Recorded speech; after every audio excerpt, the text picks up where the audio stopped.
Mi smo Antonija, Vesna. I Igor, mislim što mora FM. Pacing je jako bitno. hoćemo li biti brzi, hoćemo li biti sporiji, koliko ćemo morat rezat?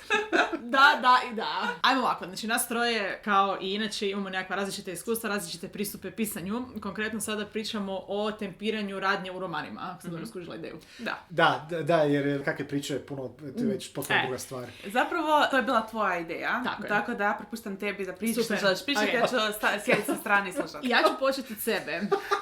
Meni, ako radnja ne ide dalje, ja zaspem. I to, mislim, i kao čitatelj i kao pisac, ali pogotovo kao pisac, do te mjere da sam pre par godina imala užasno dragu friendicu koja mi je bila beta reader na jednom romanu koji međuvremenu nije objavljen. I doslovno na momentu kad je došla do kraja poglavlja je pitala: Vesna, gdje je moj cliffhanger? Ja sam skužila da to je jedino poglavlje valjda, ne znam koliko romana što sam napisala koji nije imalo cliffhanger. Tako da, ja volim da stvari idu dalje. Onda dolazimo do Igora, koji ima nekako onako variranja. Okej, dobro. U tempu, Ja, u romanu. Imaš li nekakav pristup, je li to svjesno, jer se to samo to desi? je sve vrlo, to je ono, to je onaj frustrirajući moment, to se sve nekako dogodi. Ja sam manje više discovery writer. Jako im outline je vrlo, outline ono, točka A, točka B, točka C. S time da onda ja dosta moram, kad to se nekako posložim, kratit, mijenjat, ubrzavati, usporavat na mjestima, ali meni to sasvim okej. Način rada koji meni sasvim u redu. Ja tempo svog romana recimo baš otkrivam kako ga pišem. I ne mogu si ga zadati unaprijed ni da hoću jer ne bi mogla. Not fair. A to ne, ti si isto discovery writer, ali ti generalno imaš vremena kad napišeš nešto što je malo sporije. Sam kad razmišljam zapravo o koljevici, koljevka uopće nije spora. Dobila sam bila komentar da je spora. Ozbiljno? Da je slow burn. Ali to je usporedbi s tvojim drugim stvarima je zapravo ono hiperaktivni. Apsolutno hiperaktivno. Ko neko koji je i čitao i prevodio, ne baš rekao da je spora. Ali dobro. Ali ti inače zapravo pišeš više slow. Da, ali ja sam middle, ja sam srednja, ja nisam slow. Zapravo trebali bismo objasniti šta išta od ovih termina znači. Dakle, po meni spor tempo znači jako puno vremena da se postavljaju stvari, da je knjiga puno više ili na atmosferi ili na recimo likovima. To znači da je radnja možda minimalna i da zapravo nema puno tu nekakvih prekreta u samoj radnji, možda je više jednostavna po tom pitanju, ali ništa oko te radnje nije jednostavno. Nego će možda likovima, zato što je veći fokus na likove ili na njihovo emocionalno stanje, na psihološko stanje ili na atmosferu u kojoj se događa, onda ćemo imati puno više svega ovo ostaloga. A radnja se može svesti na 3 rečenice. To najčešće su primjer gothic romani, jer će biti tu veliki naglasak na atmosferu, na spor prolazak vremena, na te nekakve njihove velike ekstremne emocije, a možda će sama radnja biti onako jako basic, u smislu, ne znam, 2 ljudi živi u kući i glamo. Znači kao hrvatski film koji je drama. Da, ali mislim, zapravo, ili recimo neki primjeri sporih trilera, recimo, jer thriller možda nije nešto što bi inače povezivao sa sporom radnjom, jer thriller zahtijeva brze promjene, događaje, puno događaja i slično, ali recimo neki koje sam ja čitala je veći puno naglasak bio na, ne znam, obiteljskim zajednicama, na odnosima, onako, bila sam preporučila jednu knjigu Sisters of Lost Nation na listi mojih najdražih knjiga prošle godine koju sam pročitala. Recimo, to ima sporu radnju. Gdje, dakle, jako dugo vremena treba da nestane sestra. Fokus je na glavnoj likici koja nestane sestra i na njenom odnosu sa zajednicom, sa obitelji. To je, dakle, puno više onda vremena se troši troši pod navodnike. Na, dakle, te neke druge stvari. Puno više vremena ode. Na postavljanje situacije, na postavljanje likova, nego što biste možda očekivali od knjige u kojoj vidite u sinopsisu da je glavnom liku nestane sestra i ona sad traži. Dakle, ako vidiš tu sinopsis, misliš, ok, sad ću provesti cijelu knjigu gledajući nju kako, ne znam, radi na tom slučaju, traži sestru, istražuje, priča sa sumnjivcima i sad se događaju twistovi, sad, ne znam, svako poglavlje ima cliffhanger. Čisto, upravo zato što kažeš thriller, onda imaš i obično i prije thriller, onda tipa ako ne znam, obiteljski ili psihološki thriller, ja nekako to vidim, tu ću biti sporije. Ako pišu akcijski thriller nešto, napeti thriller, onda znam da reći. Napeti obično znači brzo. To je recimo ta. Da. A generalno, ako vidite išta da je kao literarni ili horor, melankolično isto. literarni thriller, to znači da će biti sporiji tempo radnje. Onda stvari će se sporije događati, sporije ćete otkriti sumnjice, sporije ćete doći do nekih možda twistova, ili neće biti puno twistova, neće biti puno cliffhangera. To ne znači da je to loše.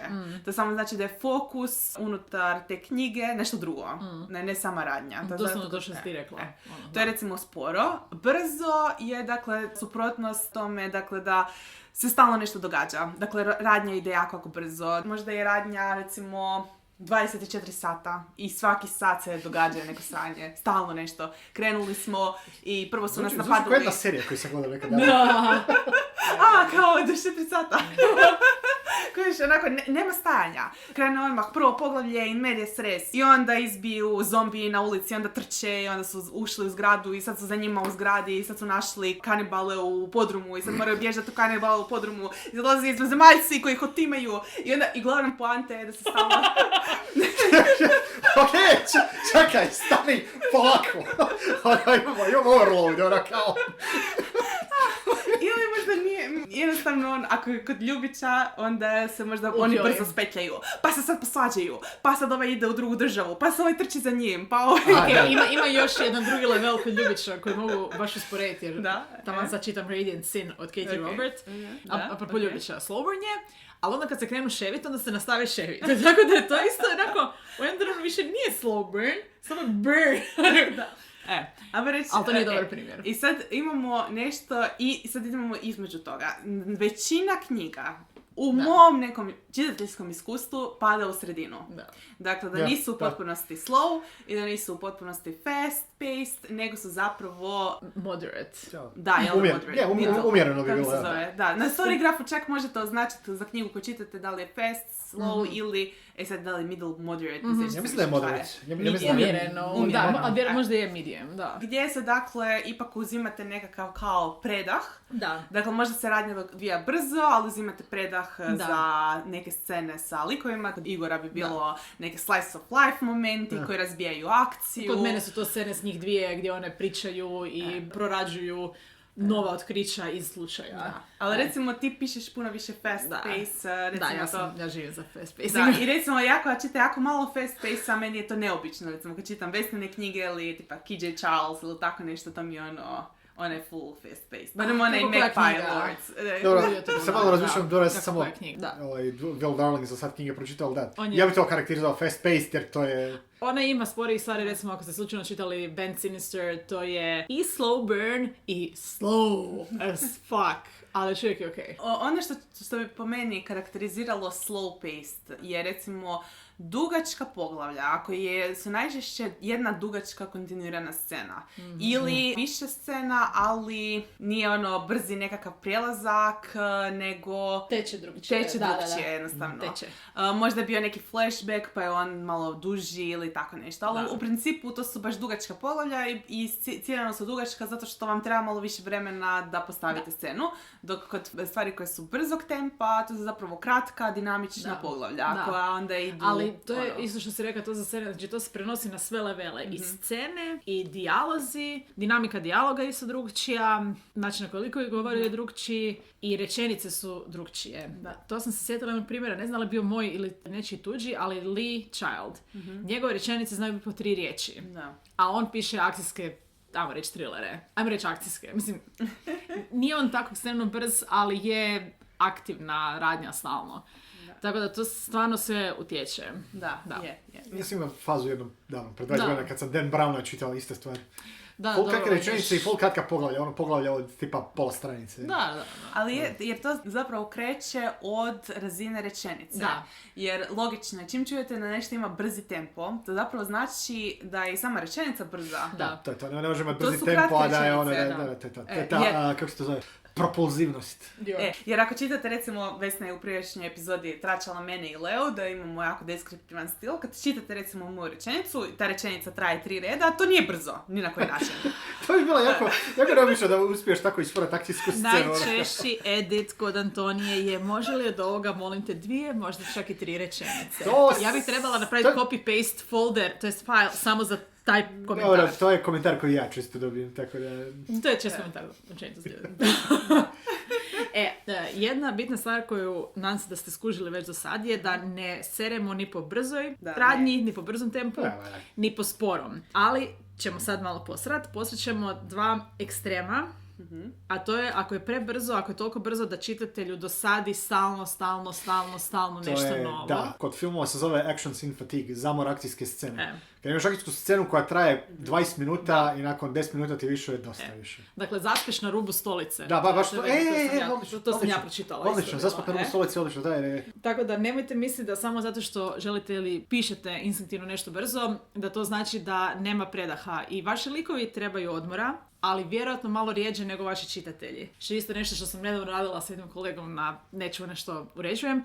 Ne može biti stalno stop and go. Jer u tom trenutku skužite da ta stop scena služi tome da se pisac odmori, a ne likovi. Jer likovima ne treba toliko odmora koliko piscima ponekad.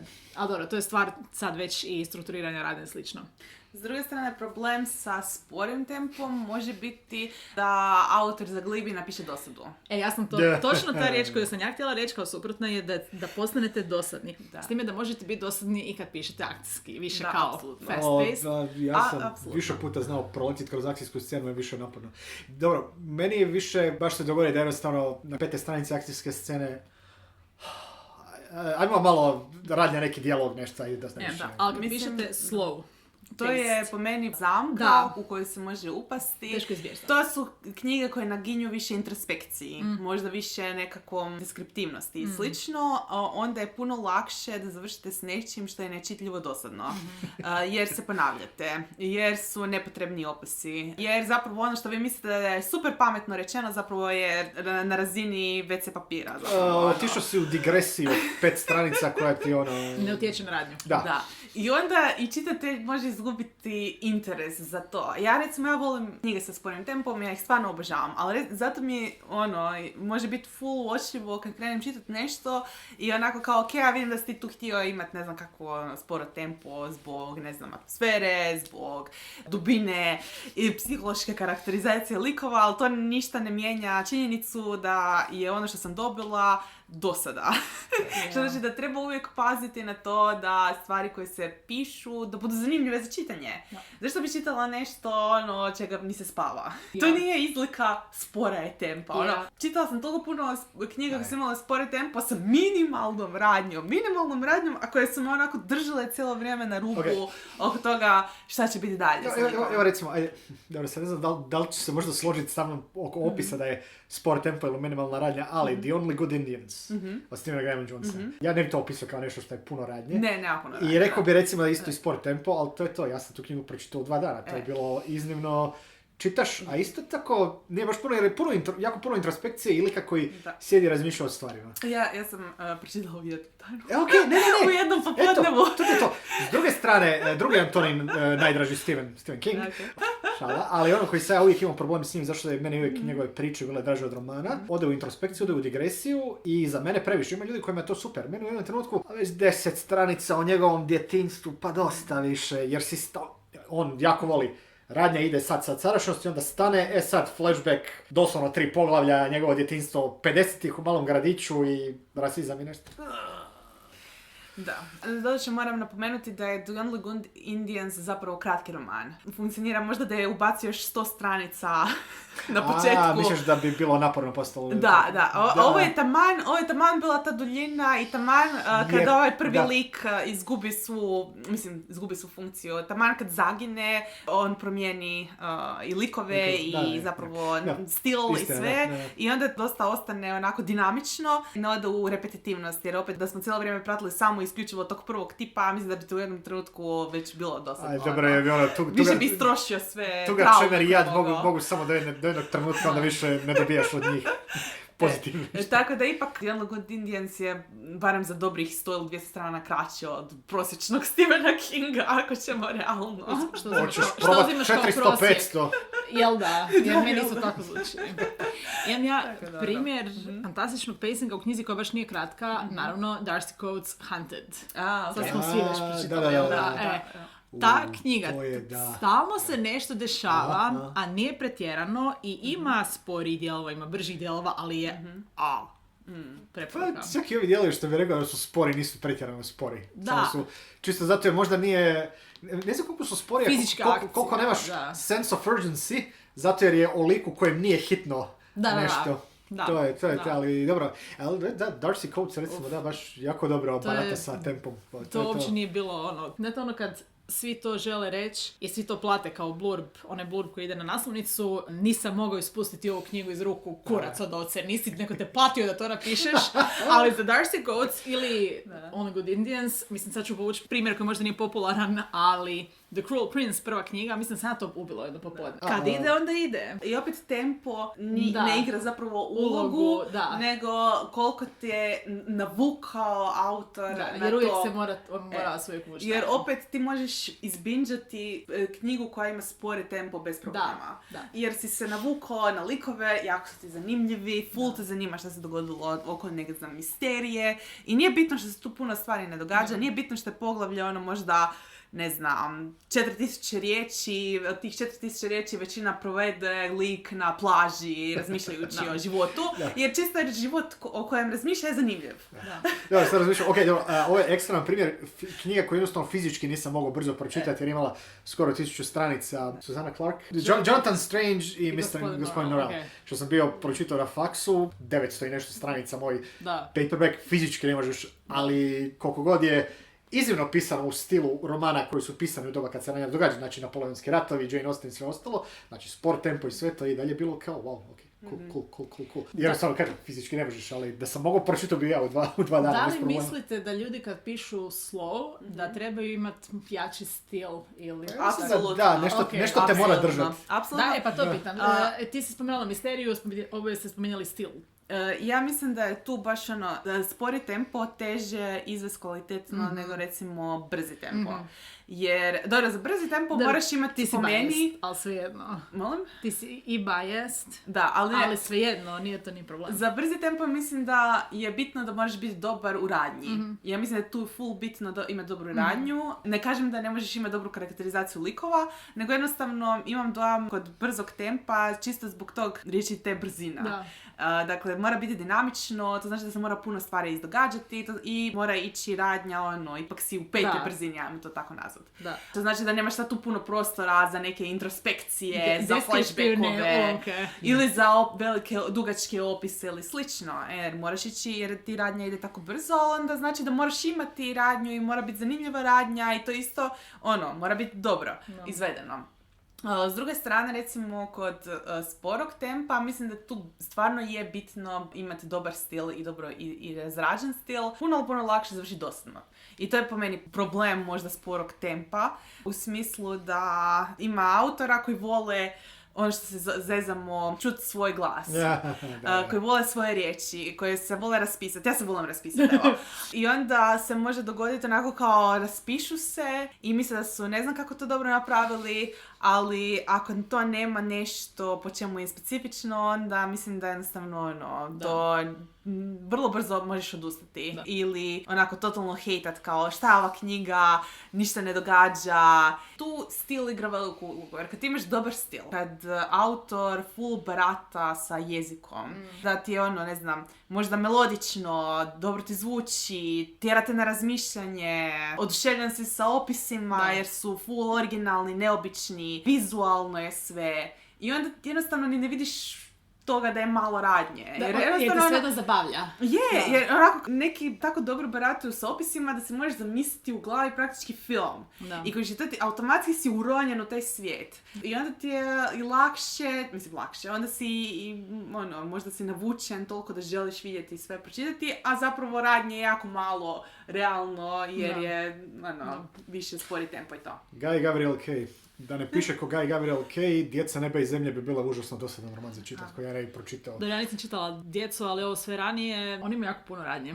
ne, znam, ali, kada usporedim, recimo, Lavo i Alva Rasana imaju puno radnje, ali Djeca nemaju, ali Djeca su pisana tako krasnim stilom, Da je baš isto, pročitaš ih jednako brzo koji lavove. Meni je primjer za to Anne Rice. Ja sam pročitala jako puno nje i pogotovo sam čitala, mislim, puno Mayfaira, dakle vještica. Ja. I jedina knjiga njena koja mi je totalno za smeće, za baciti u smeće i još bi je spalila je Pandora. Ali ostale su mi stvarno bile zanimljive. Ona je meni bila jedan od primjera kao wow stila. A to su rečenice, ulomak rečenice. Da, ja ona je recimo, ona je spor. Da. Ja se sjećam, Lestat je bio... To je isto malo na tragu gotike, jer ide to i onda trune.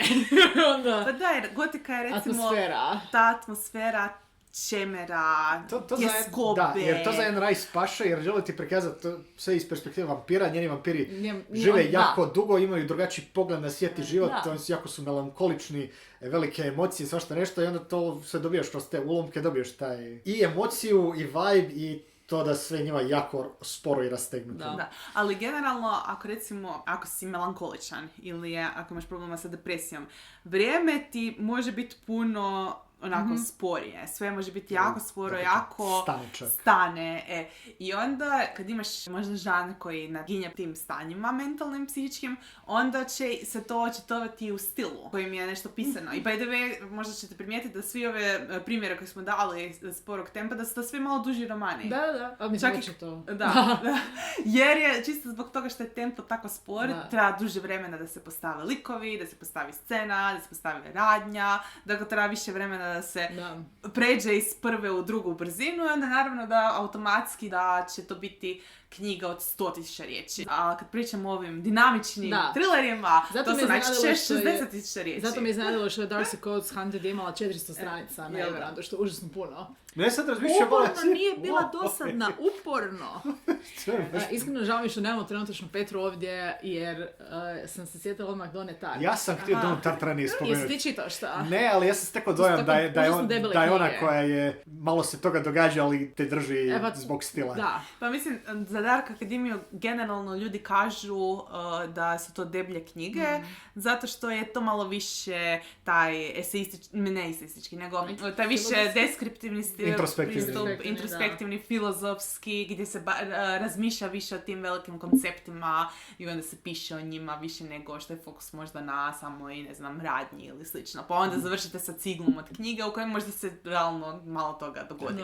Ili se većina toga dogodi, off screen ili nešto. A s druge strane, ima i Dark Academia koje sam ja počitala, koje se generiraju kao Dark Academia, a zapravo su napeti thrilleri koji su cool brzi, recimo ova They Never Learn. Ja mislim da je relativno kratka, brza radnja. Gle, tipa Dan Brown. Nećemo raspravljati o kvaliteti. Ali to što je s razlogom prodavan, jer njega čitaš. I kad kreneš čitat, ne staneš. I on vuče dalje. I to je, što se sjećam još pred godinu... ali to je... ali to je pred godinu dana sam vidio jedan TikTok gdje je ženska jedna agentica nekakva bila i govorila, slušajte, možete pričati za Sarah J. Maas ili za Stephanie Meyer, recimo što god hoćete, ali i Twilight Aquatar ima jednu stvar koju svi ovi romani koji nisu uspjeli naći izdavača nisu, a to je, nakon što si pročitao prvu stranicu, želiš pročitati drugu. Da, to je i vučete pročitati treću i četvrtu. I to sad možemo se mi sad tu pričati pijeniti oko literarne kvalitete, stilske i dubine i svega ostalog, ali ako hoćeš brzi tempo, jedna od stvari brzog tempa je da te vuče, da ti pratiš taj tempo. Jer nema veze, što si bila rekla, knjige koje imaju spori tempo, ali čitaš dalje jer ne želiš stati čitat. A ima knjiga koju sam ja čitao koje imaju brzi tempo i sam odustao nakon 10 stranica jer je da brzi tempo, ja nemam film kao da neko vrišti samo što se događa i ono... Ko je najgori primjer Michael Baya kad ti samo trese kameru cijelo vrijeme i nešto eksplodira, u šta gledam ovdje? Da. Ništa, okej, dobro, mogu onda gledati tu nešto drugo. Imam još 2 teme, ajmo početi prvo sa scenama koje ujebu tempo. Dobro. Imam, imam. To su one sve nepotrebna poglavlja koje izbacite van. Yes. Recimo, manifest poglavlja. Manifest poglavlja. Antonija, proširi, molim te. What the fuck? Znam točno što hoću reći. To sam sa manifestom, jer ja pratim ljude koji se bave manifestingom. Ne. Ja sam prvi jednu knjigu o tome. Sve okej. Ne. To je recimo kada autor sad želi on page jasno dati do znanja šta on tom knjigom želi reći. To najčešće, ima neku određenu političku agendu iza toga i onda zaustavi radnju da bi mi na narednom poglavlju dao svoj manifest. China Mieville, recimo, je to volio raditi one Perdido Street Station i nastavci. To nisam čitala. Volio stati potlačeni proletarijat u ustani i tako to. Cijelo jedno poglavlje, manifest poglavlje, gdje se komotno može izdvojiti iz, ja mislim, i ostatka romana i praktički ga printat samo to kao Ko pamflet. Ko pamflet, da, doslovno to. Okačiti na vrata crkve. Ok, dakle, da, doslovno. 99 teza. Dakle, to može biti. Onda može biti nepotrebno flashback poglavlje. Joj, ta su česta. Dakle, vidimo kroz radnju nekakve dijelove backstorija od lika i najčešće dobijemo i dovoljno informacija, ali onda iz nekog razloga autor odluči zaustaviti radnju koja se događala do tog trenutka da bi nam dao poglavlje u kojem ćemo mi vidjeti on page cijelu flashback scenu koja će nam objasniti sve te informacije koje nam je dao iz backstorija. Zašto? Ne razumijem. I da se izbaci to poglavlje iz ostatka romana i roman bi dalje funkcionirao jer bi si sve već informacije imao. Jer ako si jedan Rice imaš tako cijeli segment od 100 strana koji onda 2 godine kasnije ko roman izdaš na 400. Mislim da je Pandora, mislim da je i Pandora i barem još jedan onaj Vampir Armand ili još neko su sve bili u biti. Oni su bili flashbacki unutar pretvornog romana koje onda ona raširila. Ili dođeš do poglavlja u kojem uvedeš nove likove. Likove koje ćemo vidjeti samo u tom poglavlju, više nikad u životu i u kojem će se dogoditi nešto što neće ni na koji način igrati ulogu ostatku radnje, a ti si pauzirao radnju zbog tog poglavlja. Jednom sam gledao bio YouTube review koji je bio kao usporedba knjige Kum i filma Kum i koji je radio, je pročitao knjigu i uspoređuje film i kaže u knjizi zadnje poglavlje je doslovno novi lik uveden i cijeli njegov backstory prepričan na 5 stranica do kraja i onda film, znači doslovno na 10 stranica od kraja uvedeš novi lik i cijeli njegov život pričaš kao, ja bi bio jako zabrinut da kao, ovo sad će biti to be continued, nešto ovo full malo stranica još do kraja, što se događa? Ja imam dojam kada sam nedavno nabasala na tako nešto, ali se ne mogu sjetiti. Da, nemojte to raditi, kao mislim. Moj primjer je užasno banalan, a zapravo jedan je film, jedan crtić. Aha, okej. Sorry što sad to potežem, jer se znam nisam mogla sjetiti ničega iz knjiga, a zato sam se uopće toga sjetila. Wicked film. I'm Not That Girl pjesma. Se sjećaš? Ti si popizdila na to. By the way, dakle, ćeš me podsjetiti. Nisam gledao film, ali sam slušao soundtrack. Mačića, znači nisi gledao film. Ne, ali znam jer ja ne znam gdje je to u predstavi, jer imam dojam da nije moglo biti na tom mjestu i na tom mjestu nema smisla. Nakon full dobre, dramatične scene gdje se sve promijeni, ona melankolično pjeva kroz šumu kako nije dovoljno zgodna. Što inače, by the way, super pjesma, ali je došla prekasno u filmu. Ako je i u predstavi na tom mjestu, mislim da su oni vjerojatno to drugčije izdali, jer ovdje je bilo samo molim, kao... Ja, vodi računa da cijela predstava traje kraće nego prvi film. By the way, taj film je super su ga napravili što se tiče duljine i svega. I pacinga i sve. Reći što mi je zanimljivo za čut, s obzirom da je to doslovno to je pola predstave. Ne, savršeno. Taj film. Mene još ovaj crtić zanima. Pjesma koja je izbačena iz Pocahontas. Koja je meni... Jedan reti koji nikad nisam gledao. Jesus flying fuck. Evo, našla sam 2 primjera koje nisam gledala. Koja je meni jedna od najdražih pjesama iz Pocahontas. If I Never Knew You. Znači, to je isto, sasvim slučajno, isti tip pjesme. Zapravo ne, I'm Not That Girl, ona pjeva kao on mene ne želi, a If I Never Knew You je drago mi je da smo se upoznali. I by 2 duet je. Znači, izrezali su ga, sasvim slučajno znam da to postoji, zato što je bilo u nekom dokumentarcu nečemu. Napravili su kao mock-up scenu i onda su skužili da u tom trenutku previše usporava, jer je to kad je on u šatoru, već je zavezan i onda ona dođe, to se desi u crtiću, ali onda oni pjevaju kako im je drago što su se upoznali. Zvuči malo čudan moment da se zapjeva da smo drago što su upoznali. Ali full dobra pjesma, još uvijek što žao što se izbačeno. Dobro, okej, ali to ti to... Ali oni su recimo skužili. Ne treba. Wicked filma koji nije skužio. To je možda bio i onaj moment Kill Your Darling. Mislim da su oni jednostavno imali dovoljno jak film i bez te pjesme. Ja, pa to je to. Pa, to je film pun dobra pjesma. To je jako dobar razlog za izbaciti scenu, poglavlje, sekvencu, šta god. To baka od Nane. Aha, da, to su poglavlja koja su letila van. Tako je, ali da li je to bilo zbog tempa ili zato što su informacije bile nepotrebne? Ne, nije bilo zbog tempa, nego su bile nepotrebne informacije. Okay, znači, pričamo o koljevke pa dobro. Da, dakle, ja kad sam pisala prvi draft, ja sam bila zapela, to sam pričala već nekoliko puta. Dakle, bila sam zapela u jednom trenutku, nakon što sam već postavila likove, scenu, situaciju, bla bla bla, i trebalo je već sad krenuti prema nekakvim, trebali smo već početi otkrivati neke stvari. Jer u nekom trenutku morate stati sa pitanjima i morate početi Da, jako bitno. Ovisno o tempu. To je jako lijepo, da. I tu sam bila zapela i onda sam dala to poglavlje koje ovo sad sam dala primjer toga za ne raditi, dakle da se uvedu novi likovi na scenu. Koji se nisu poslije... Koji nisu bitni uopće, niti se vraćaju više kasnije u radnju. Dakle, već doslovno na sredinu knjige, kada već znate sve te likove koji su bitni, odjedanput dobivamo 2 nova lika sa cijelim novim backstorijem. I sad odjedanput cijeli taj backstory ulazi u radnju. Nemojte pokušavati ovo kod kuće, doslovno. Puno prekasno, da. Okay. A zapravo se ne dobije uopće i bitna informacija na kraju. I onda ja sam bila svjesna toga dok sam pisala to da to neće funkcionirati, ali sam htjela nastaviti dalje jer sam zapela. I onda sam bila ok, da vidimo dokle ću doći. I u principu u idućem poglavlju sam već smislila nekakvo rješenje i nastavila sam pisati, završila sam knjigu, ok, i onda sam znala točno, ok, ova 2 poglavlja, da to poglavlje sa novim likovima i sa backstorijem i odmah iduće poglavlje mora ići van. I onda sam morala vidjeti, ok, ta 2 poglavlja su mi bila bitna, zbog čega? Šta sam mu otkrila u njima? Aha, otkrila sam ovu jednu informaciju. I by the way, reći ću onima koji su čitali, dakle, u principu ono što se dobije je lokacija od ovog... Kolibe? Da, od Kolibe. I poveznica sa tim starim tipom.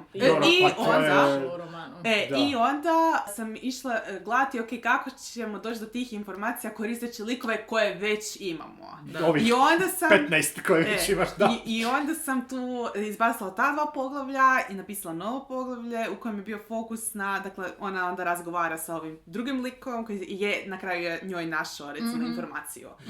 I to je onda bilo puno, recimo... To sam htio reći, u romanu je puno bolje jer je on uspije nešto, pa da, on pridonese nekako... Pa naravno, zato što koristim likove koje sam već stavila, oko kojih sam već koristila vrijeme. I zato niko nije, uključujući ni Veslu, pročitao prvi draft romana. Jer to što sam ja zapela i što sam ja floundrala okolo, to ne znači da itko to mora pročitati. Dobro, to je onaj dio discovery writinga. I ja sam bila svjesna toga da to ne funkcionira, da bi to narušava između ostaloga i strukturu i tempo i da nema smisla in grand scheme of things, jer u 2 poglavlja se otkrije biti jedna stvar i zapravo i to jedva. I onda je bilo kao čemu onda sve to. I onda su lako mogle izaći van, ni na koji način nisu narušila radnju, po čemu se vidi da su bila totalno nebitna, jer nisu ni na koji način narušila ostatak radnje i samo sam trebala, dakle, dopisati novo to jedno poglavlje gdje se dobila ta informacija koristeći likove koji su već bile na sceni. I onda sam imala više priliku za napraviti nešto sa tim likovima što prije originalno nisam napravila. Doslovno sam gledala, ok, koji od ovih učenika sam najmanje iskoristila, gdje bismo mogli dobiti nešto od njihove karakterizacije i onda je završila ta nova scena sa Pepijem i nova scena sa Selenom, gdje imam dojam da su dobili nešto konkretno kao likovi i nisu bili... Da, i to je recimo, isto stvar za spomenut, na pacing može utjecati to koliko likova imate, naročito ako je u pitanju... Dobro, kod tebe Nana je glavni lik, ali ti praktički imaš cijeli ansambl još. Da, dosta ansamblasto zapravo. Ansamblasto i onda to isto također utječe na pacing jer moraš barem svakom dat nešto. Znaš ono ko u seriji, ko u CSI-u. Nemaju svi isti screen time iz cijelog tima, ali bi u redu bilo da svako ima bar minutu, 2 na ekranu. I onda imaju i svoje epizode. Imaju svoje epizode, ok, ali čak i ako epizodi je na 2 minute, nešto mora konkretno. Malo je bez veze da samo tamo stoji sa strane i onako... miješaj pruvete. Mora ti opravdati svoju ulogu unutar priče. Ako si ga već zapisao, ako si ga već uvo i stavio, onda on mora imati neku ulogu. I to mi je bilo bitno i kod kraja da svako od njih ima neku ulogu na kraju. Da će nešto napraviti što će biti dio endgame-a. Jer svi oni jesu napravili, svako je napravio nešto bitno, samo svako je doprinio, samo neki su malo više, neki malo manje napravili. Ili ima jedan pozicijama, ima jedan koji napravi nešto off screen, ali nema veze, nije ni bitno vidjeti on screen, bitno je posljedica. Da. Pričam. Bitno je da su svi imali, na neki način bili upetljani. Niko od njih nije bio samo onako... I ja sam inače tu isto. Da. Eto i mene. Druga tema koju imamo na ovu temu je fanfiction pacing. Imam 2 primjera.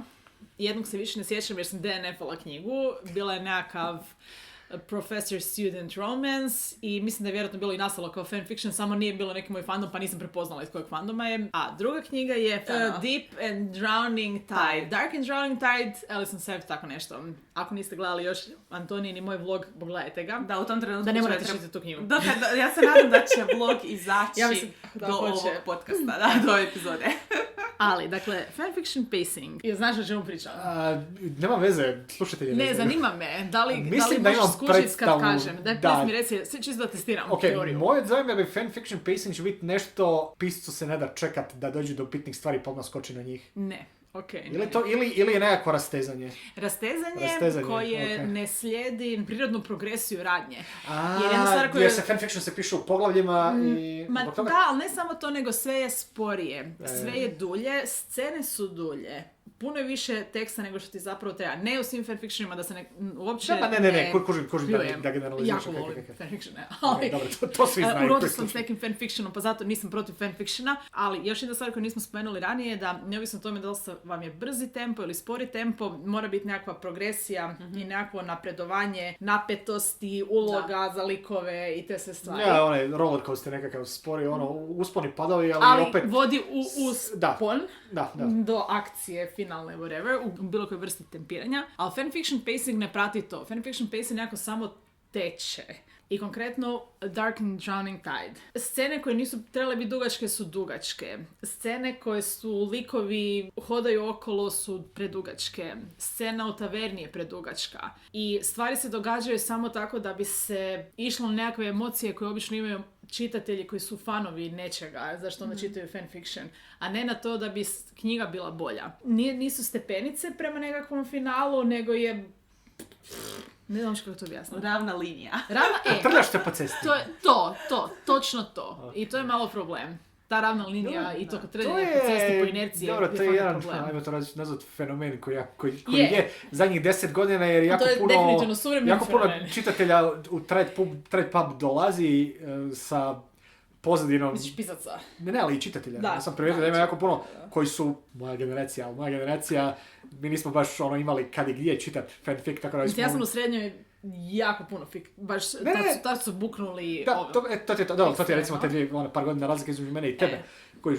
To ti je tako da dok danas... to što sam ja kronični šiper. Tako da bih ja možda čak i u tvojoj generaciji sasvim okej. Ali želim reći da generalno danas je puno veća šansa da mladi čitatelj je možda počeo, razvio ljubav za čitanjem ili interes za čitanjem ili nečem, kroz fanfic onda uleti u trade pub, ajmo to tako nazvati. Dođe s nekim očekivanjima oko tempa, radnje i svega ostalog. Ali što mi sigurno zašto pričaš o čitateljima? Dolazimo do toga da ima puno pisaca koji su došli iz toga. Da.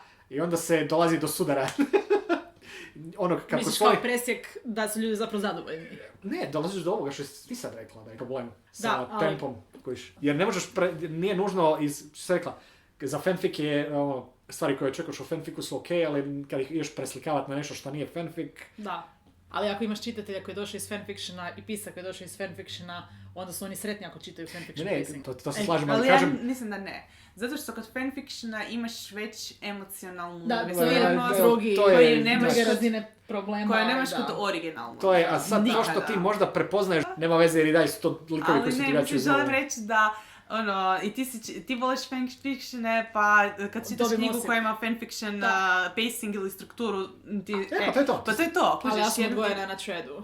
Nema veze, želim reći da velika razlika je emocionalna involviranost. Kad čitaš neki fic, čitaš ga zbog emocionalne involviranosti u likove koja postoji prije nego što si ti uopće otvorio taj fic. I onda naravno da ti pisac ima puno manje potrebe da ti stvori tu vezu između čitatelja i fika. Jer vi već dijelite tu povezanost. A kad pišeš originalno, ti moraš stvoriti kod čitatelja involviranost. Ti moraš stvoriti kod mene interes za te likove, interes za njihovu priču, interes za to što im se događa. I to je već razlika. A ako idem čitati fanfiction, ja već znam te likove. Ja samo očekujem od tog autora da mi stavite likove u nove situacije u koje u toj seriji ili u toj knjizi nisu bili. I to isto, mogu biti bilo kakve situacije, mogu biti manje atraktivne situacije, ne znam kako što želim reći. U knjizi stvari treba biti atraktivne. Da, ali uglavnom mislim da je već problem najviše kod originalnih knjiga koje su možda ljudi došli iz fanfictiona, koji su pisali fanfic. Najviše taj problem što ne znaju stvoriti organski likove na način da budu vjerodostojni. Jer si se naviknuo kao staviti likove u situacije, ali to su likovi koji su ti već postojali, ti si u glavi imao otprilike ideju kako su im karakteri, ali ti sad kad imaš svoje likove koji su originalni likovi, neovisno o tome čime su bili inspirirani ili ne inspirirani, opet trebaš staviti i napisati priču na taj način da čitatelju budu jasne. Njihovi karakteri i backstory i sve ostalo, i tu se najčešće počnu raspadati knjige koje su fanfic pisane u tom stilu. Tu se onda dolazi do raspada situacije, zato što jednostavno, ja kao čitatelj ne dobivam dovoljno o tim likovima da bi me uopće bilo briga šta im se događa. A kamoli da li su se spetljali ili se nisu spetljali. To je ta razlika. Da. Ali da, ono što si rekla, ja mislim da je jako bitno. Neovisno o tome koju brzinu imamo, gdje na ovoj ljestvici od ove 3 točke padamo. To je skala, to je baš ono sliding. Da, sliding. Bitno je da imamo neku progresiju, bitno je da negdje to ide, da negdje to vodi razvoju nekog lika ili razvoju neke radnje, ovisno da li je character first, da li je plot first, da li je world building first. Ako je svijet, opet moraš imati progresiju u stvaranju tog svijeta. Ne možeš se stalno vrtiti oko jednog te iste točke karte ako ti je poanta world building. Dakle, uvijek moraš donositi nešto novo, uvijek moraš to gurati negdje naprijed i tu je bitno da bi rekla da što bliže idemo kraju, da to ima manje mjesta za sporost. Uključujući knjige koje su spore. Dakle, što bliže idemo kraju, zapravo imamo taj paradoks da nam brže mora ići radnja. Meni još jedna stvar tek sad pala na pamet. Mora biti sve teže. Mora biti za likove sve teže i ovo što si rekla, iako je character, iako je plot, iako je world building based, još uvijek je sve zahtjevnije za ono što gledamo da se događa na stranici. Ne moraju biti samo ulozi da se povećavaju ili brzine. Eskalacija ne nužno samo u smislu i baš. I da, mora biti brže prema kraju. I zato to na kraju, kada imate, što više bliže idete kraju, to imate manje prostora za introspekciju. To se ima manje prostora za to da se, ne znam, likovi odluče sjest i porazgovarati prije nego što odu u zadnji fight. Karaoke night u dvojci. Sad se više ne mogu sjetiti gdje. Šta je bilo? To je bilo negdje u zadnjoj trećini. Mislim, zašto? Karaoke ili... Vikend. Ne, Vikend nisam bilo karaoke, Vikend je bio Euroson. Ok, nisam bila 100%. Ne, Euroson. Ne, ono kad je... Ali to je bilo već isto prekasno. Da, ne, ono je bilo tipa... Za kontekst pričamo o igrovim knjigama. Da, za Seasons of the River. I da, to je bilo negdje u zadnjoj trećini, na početku zadnje trećine. Je bilo besmisleno jer sve stvari koje bi se dogodilo u tom poglavlju da su bile bitne su uspostavljene bile već ranije. Tako da je to bilo full skraćeno i prema toga je izletjela van. Team building poglavlje u trenutku kad je već hoćemo li preživjeti. Tako sam ja to doživjela. Da, jer je bilo biti taj team spirit se puno bolje napravio kroz stvari ranije. Ovo je bilo više, ovo je bilo onaj moment koji sam ja htio dati čisto jedan vikend mira pre nego što bude. Sad možda neko umre i to ružno, što bi da je tipa TV serija funkcioniralo kao breeder epizoda prije nego što kreneš onako i glavu sa finalem, ali u knjizi, ne filler, breeder, ali nije u knjizi apsolutno nije imalo smisla. Zamislite si onako idete prema kraju, ajmo reći da je nekakav epski fantasy rat između dva kraljevstva i sad finalne scene su te prve bitke i sad čekate da krene ta bitka i odjedanput par poglavlja prije kraja vam uskoči poglavlje gdje čitate o, ne znam, biranju haljine. Biranje haljine je bitno. Zamislite... Peku kruh. Zamislite da ili trening montaža. Oni se treniraju. Zamislite da gledaš Gospodara prstenova i onda ti ona scena u Lothlorienu dođe pred kraj filma, a ne na početku. To je bitno znati. Ja bih dole još jednu stvar da ne zaboravite da nam treba ona riječ na francuskom koju nikad ne znam kako se izgovara, denouement. Kako? Denouement. To je sa francuskim, jer čim vidiš sva slova izbaciš pola. Ostala na pola progutaš. To je kod nas... To je na hrvatskom. To je kao kretanje prema kraju. To je spuštanje nakon dramatičnog ili manje dramatičnog. To se uči u srednjoj školi iz hrvatskog jezika na drami kad radite. Da, to je u biti nakon vrhunac radnje, rasplet radnje, onda između raspleta i kraja. To je nekako Stišavanje, da, to bi bilo, to bi nešto. Nemojte zaboraviti da to isto stavite u knjigu, nevezano tome koliko je brzo ili sporo. Dekompresija bi možda... Da, dekompresija bi najbolje bilo. Da. Dekompresija je super riječ. Dobar ili loš? Pa šta god. Oba. Sjeti se, daj neki.